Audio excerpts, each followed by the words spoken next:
placer complacer a una mujer tan bonita como tú. Y gracias a que yo me mato trabajando como un perro aquí, es que tú te das los gustos que te das. Esa muchacha parecía una extraña en la casa. No se llevaba bien nunca con Eunice y mucho menos. Me voy a andar el día entero sucio como mi papá y mucho menos cocinero como mi mamá.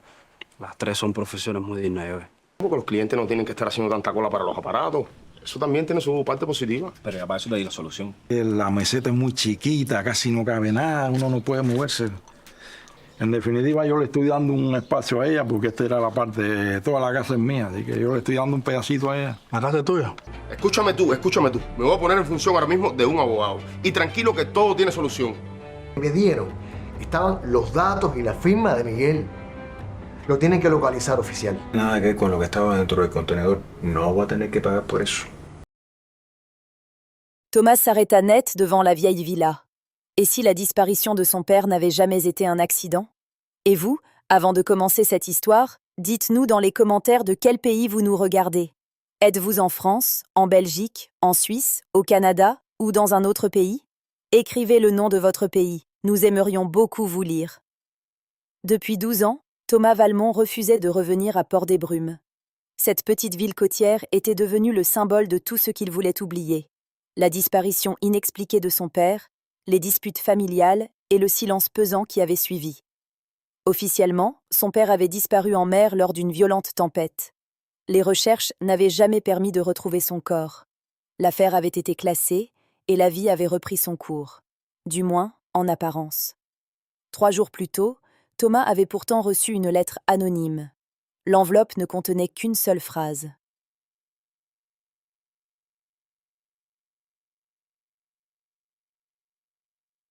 Si tu veux connaître la vérité, retourne là où tout a commencé avant la prochaine pleine lune.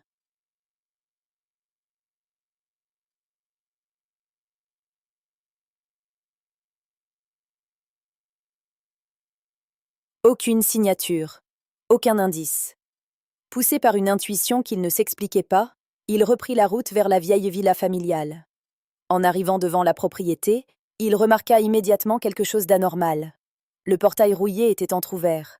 Pourtant, la maison était censée être inhabitée depuis des années. Il poussa lentement la porte d'entrée. Une légère odeur de cire flottait dans l'air. Quelqu'un entretenait encore les lieux. Les meubles étaient recouverts de draps blancs, mais aucune poussière ne s'était accumulée. Comme si une présence discrète veillait sur cette demeure depuis tout ce temps. Dans le salon, son regard s'arrêta sur une grande horloge ancienne. Elle était arrêtée. Aga 22h14. Thomas sentit un frisson parcourir son dos. C'était exactement l'heure indiquée dans le rapport officiel de la disparition de son père. Il s'approcha instinctivement. Derrière le cadran, une petite feuille soigneusement pliée avait été glissée dans le mécanisme. Il la déplia. Ne fais confiance à personne, même ceux qui prétendent vouloir t'aider.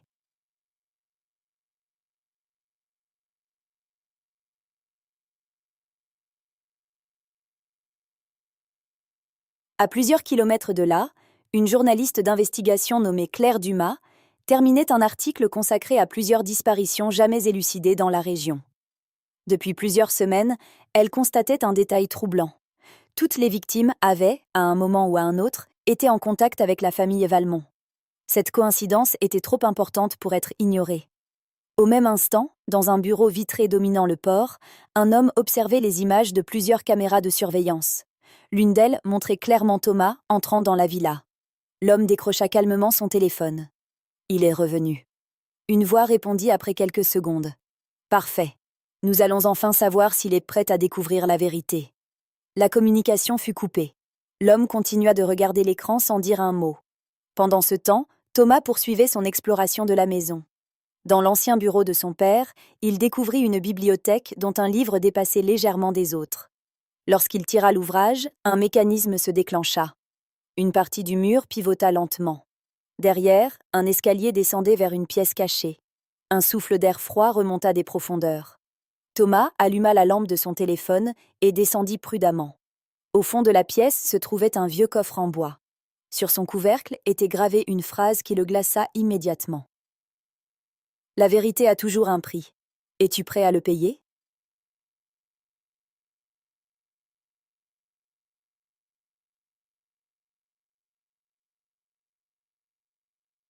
À cet instant précis, un bruit sourd retentit au-dessus de lui. Quelqu'un venait d'entrer dans la villa. Thomas leva lentement les yeux vers l'escalier. Il comprit qu'il n'était plus seul, et que celui qui arrivait connaissait probablement l'existence de cette pièce secrète depuis bien plus longtemps que lui. Selon vous, qui vient d'entrer dans la villa? Un allié inattendu? Ou la personne qui a tout fait pour cacher la vérité pendant toutes ces années? Dites-nous votre théorie dans les commentaires.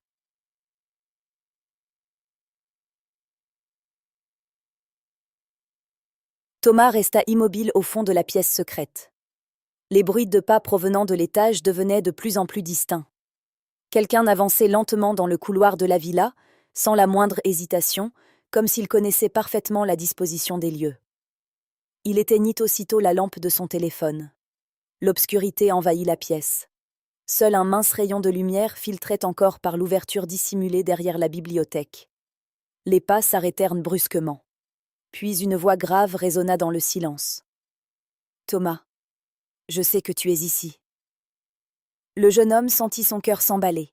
Cette voix ne lui était pas inconnue. Il lui fallut quelques secondes pour reconnaître son propriétaire.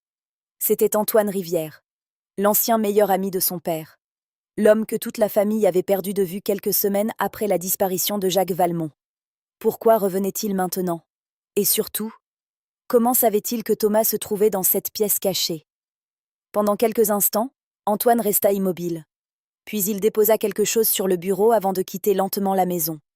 La porte d'entrée claqua. Le silence revint. Thomas attendit encore plusieurs minutes avant d'oser remonter. Le bureau était vide. Mais sur le vieux meuble en chêne reposait une enveloppe scellée.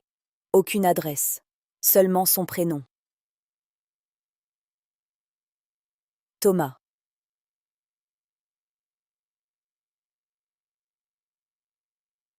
À l'intérieur se trouvait une photographie ancienne. On y voyait son père souriant devant un phare situé au bord des falaises.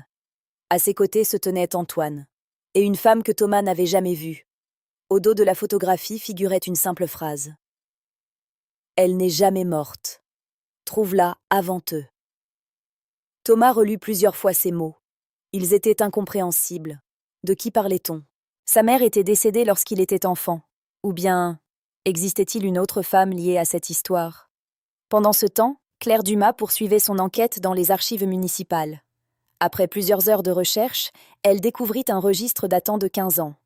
Une page entière avait été arrachée. Pourtant, en observant attentivement le papier, elle distingua une légère empreinte laissée par l'écriture. À l'aide d'un simple crayon, elle fit apparaître les lettres invisibles. Un seul nom devenait lisible.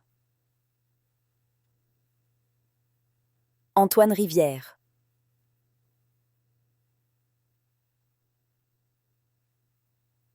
Claire resta figée. C'était la 3e fois en 2 jours que ce nom apparaissait dans son enquête. Impossible que ce soit une coïncidence. Au même moment, dans le bureau dominant le port, l'homme qui surveillait Thomas reçut un nouveau rapport. L'un de ses collaborateurs entra précipitamment. « Monsieur, Antoine est retourné à la villa. » L'homme releva lentement les yeux. Alors il a décidé de rompre le silence. « Devons-nous intervenir ?» Quelques secondes passèrent, puis il répondit d'une voix calme. « Pas encore. Si Thomas découvre la 2e pièce, il comprendra enfin pourquoi son père a accepté de disparaître. » Le collaborateur hésita. « Et si Antoine parle avant ?» Le regard de l'homme se durcit. « Alors nous n'aurons plus d'autre choix. » Pendant ce temps, Thomas examinait attentivement la photographie. Un détail lui échappa d'abord. Puis il le remarqua. Dans le reflet de la vitre du phare apparaissait une 4e silhouette. Quelqu'un observait discrètement les 3 personnes. Le visage était flou, mais un détail ressortait clairement. Cette personne portait une canne ornée d'une tête de loup sculptée en argent. Thomas se souvint immédiatement d'un vieil homme aperçu dans son enfance. Un homme que son père refusait toujours de saluer lorsqu'ils se croisaient au port. Pourquoi apparaissait-il sur cette photographie? Avant qu'il ne puisse réfléchir davantage, son téléphone vibra. Un numéro inconnu. Il décrocha. Une voix de femme essoufflée murmura rapidement. « N'allez surtout pas au phare cette nuit. C'est exactement ce qu'ils attendent de vous. » Puis la communication fut brutalement coupée. Thomas resta figé. Quelques secondes plus tard, il reçut une photographie sur son téléphone. On le voyait, quelques minutes plus tôt, dans la pièce secrète sous la villa. Quelqu'un l'avait observé. Même là, même dans un endroit que personne n'était censé connaître. À cet instant, Thomas comprit une chose inquiétante. Depuis son retour à Port-des-Brumes, il n'avait jamais cessé d'être surveillé. Et vous, qui est selon vous cette mystérieuse femme qui tente d'aider Thomas? Est-elle une alliée de son père? Ou cherche-t-elle simplement à l'attirer dans un piège encore plus dangereux? Partagez votre théorie dans les commentaires et dites-nous depuis quel pays vous suivez cette histoire.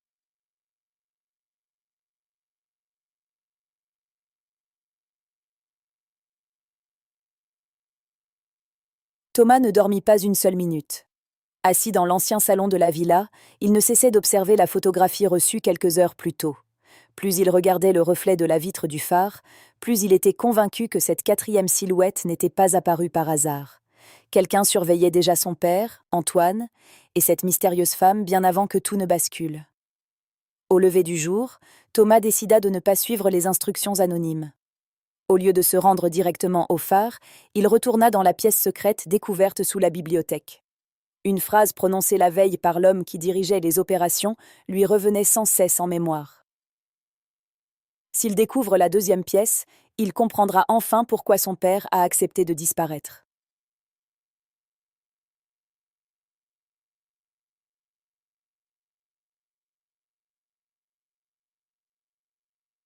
La deuxième pièce. Cela signifiait que celle où il se trouvait n'était que le début. Il inspecta alors minutieusement chaque mur. Pendant près d'une heure, il ne trouva rien.